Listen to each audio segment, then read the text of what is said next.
Ng umaga kay Secretary Manny Bunoan ng Department of Public Works and Highways. Hi Secretary, magandang umaga po sa inyo.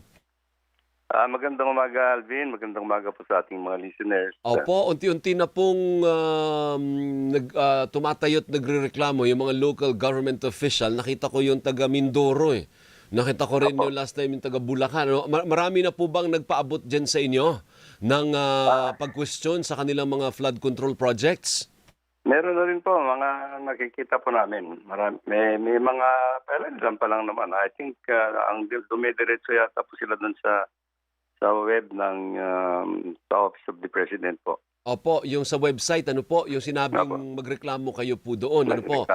Paanong papel po ng DPWH sa pag-determine kung talaga bang substandard ang ginamit na material? Kasi sa Oriental Mindoro, sabi ng gobernador, ang ninipis ng ginamit yung kable, pati yung mga simento ang ninipis, kaya tuloy nasira kaagad. Paano ba yun? Anong papel ng DPWH dyan? Titingnan po namin kaagad. Meron naman po namin quick assurance unit na dapat mag-imbestiga po dyan.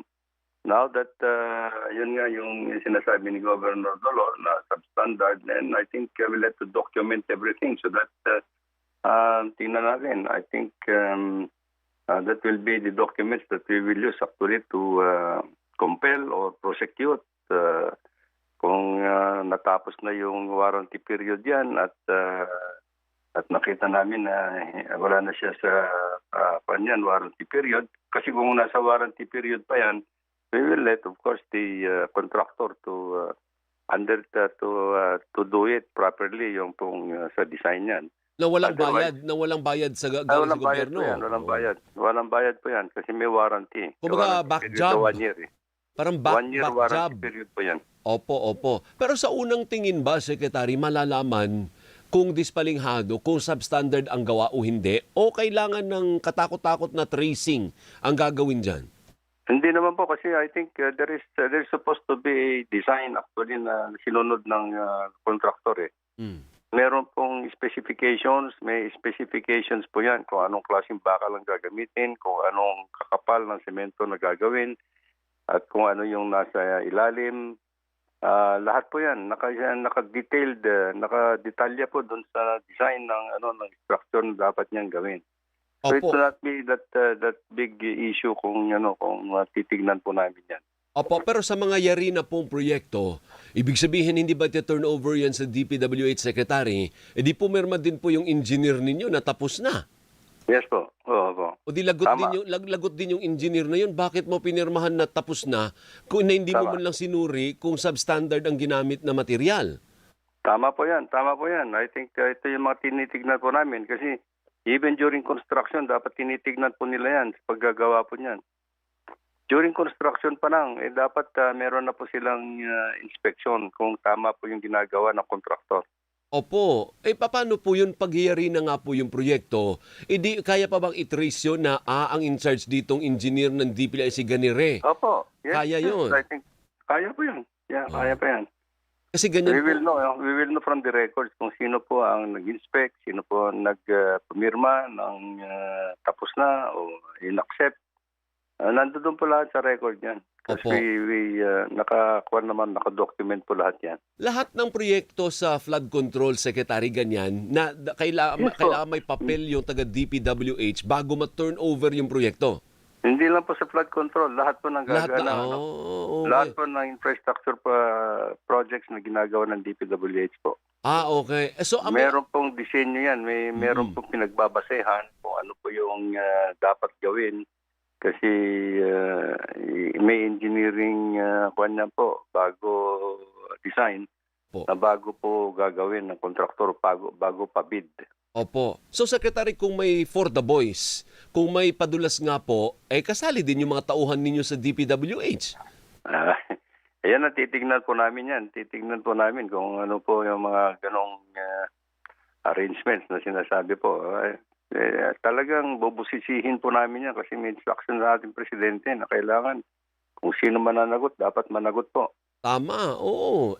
Nakita nyo po yung expose dati ni Magalong. Sabi niya, based on his experience, ang natitira na lang talaga sa proyekto, para magkano ba? 35% na lang. Anong klaseng proyekto ang asahan natin kung 35%? Sabi ko nga po, I will not hesitate actually to prosecute anybody who is involved na matauhan ng DPWH as well. No? Kasi kailangan matapos po ito eh. Kailangan matigil po itong ganitong gawain eh. Sino po ba ang ano dyan? Kwentuhan nyo nga kami, paano ba yung hierarchy niyan? Di yung congressman, may proyekto siya. Sinong kumukuha ba ng kontraktor? At paanong bigayan dyan? Paanong hatian nila, Secretary? Mahirap po i-detalye po ito. No? Kasi wala naman kung sinasabi po natin na may mga ibang kinabang dyan, wala naman sila siguro pinipirmahan. No? Ay wala. Ay under the table lahat ko ay Sec. Wala naman pinipirmahan.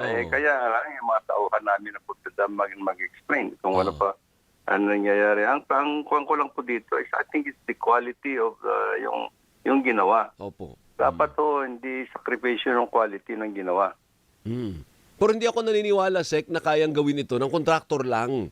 Meron silang kutsabahan ng kontraktor, kung congressman o yung LGU o yung engineer po ninyo. Para kumbaga team effort po ito, hindi pwedeng ang kontraktor lang ang gagawa ng kabulastugan, Secretary.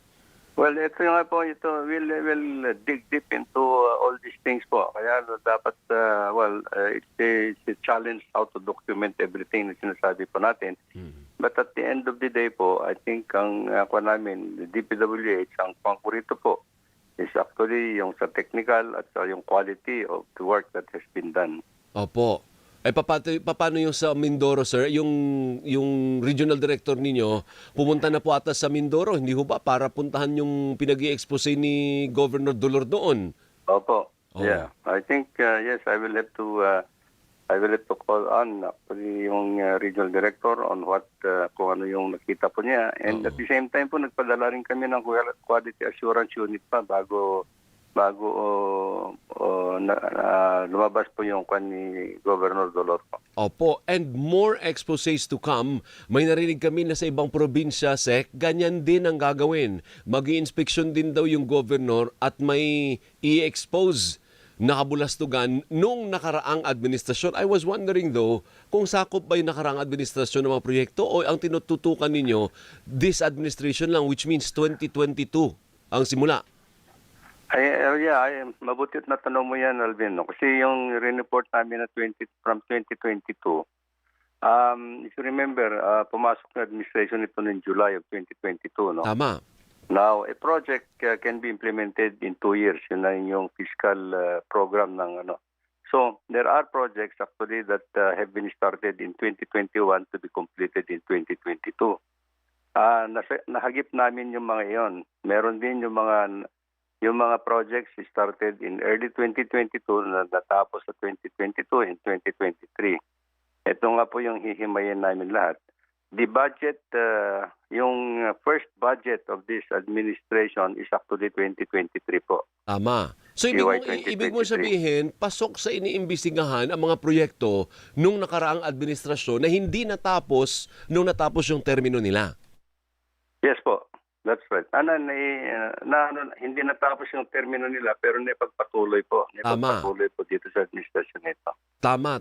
But the works, yung contracts and everything have been going on. So natapos nga lang dito sa administration na ito. Opo. So ang kwan po namin dito, ang budget ng administration nito started po yung fiscal year 2023.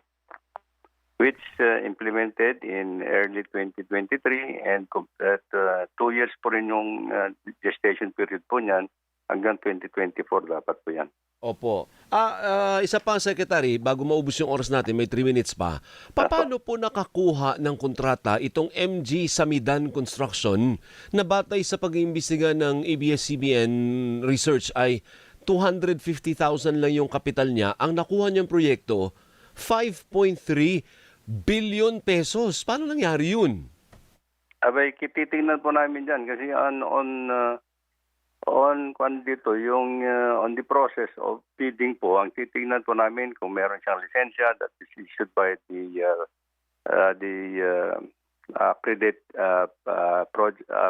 accreditation board po. Yung Philippine Contractors Accreditation Board, kung may lisensya siya, anong category siya. Tapos tingnan po namin yung NFCC, yung net financing capability niya. Opo. So, yun po yan ang tinitingnan po namin yan, kung anong klase yung project niya, kung anong klaseng, kung hanggang saan ang limit niya. So, at that time siguro, at that time na bid yan, well, it was found out that he is qualified. Kasi computerized po naman lahat yung ano nila yung pag-submit ng mga documents po nila eh. Opo, So, I don't know kung hindi ko alam kung magkano yung sabi nila na yung asset pa niya o but yung net financing capability niya siguro was adequate at that time. oo nga, pero kung 250,000 yung kapital mo at nakakuha ka ng 5.3 billion at pumalpak ka, billion, 5.3 billion na nakuha nung Samidan secretary.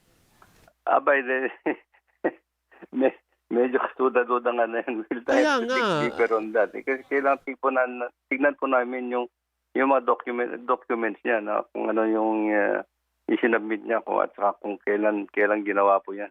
Oo nga po, kasi pag pumalpak ka at ang kapital mo ay 250,000 lang, bilyon isang kontrata mo. Something is wrong actually. I must admit, pagka ganyan yung ang capitalization mo is 250,000 pesos, pagkatapos po yung 5 billion ba yung project niya? 5.3. In one project? Hindi naman. 60 flood control projects ang nakuha, Secretary, amounting to 5.3 billion pesos. Medyo we'll have to look deeper into that, Alvin. This is the first time that I heard about it. Kaya nga po may problema po tayo. Ibig sabihin, baka may padrino. Kaya niya nakuha yung 6 na po. Hindi naman po pwede yung ganong padrino. Padrino mo ng 5 billion pesos na 250,000. Kaya nga. I would not like to yung investigation namin, but we'll have to look deeper into that situation po kung meron talagang ganyan. Sana nga may usad. So from time to time, Secretary, tatawag po kami. Ako, I trust you. May tiwala ako kay Bunoan Partner na kaya namang sagutin. At kayang dumaan sa investigasyon. Tatawag kami from time to time, Secretary, ha? Yes, Alvin. Okay. Mabuhay ka. Anytime po. Anytime. Thank you. Salamat. Si Secretary Manny Bunoan po yan ng Department of Public Works and Highways. Gising na Pilipinas! Para sa pinakamaiinit na balita at talakayan, subscribe na po kayo sa DZMM Teleradyo YouTube channel.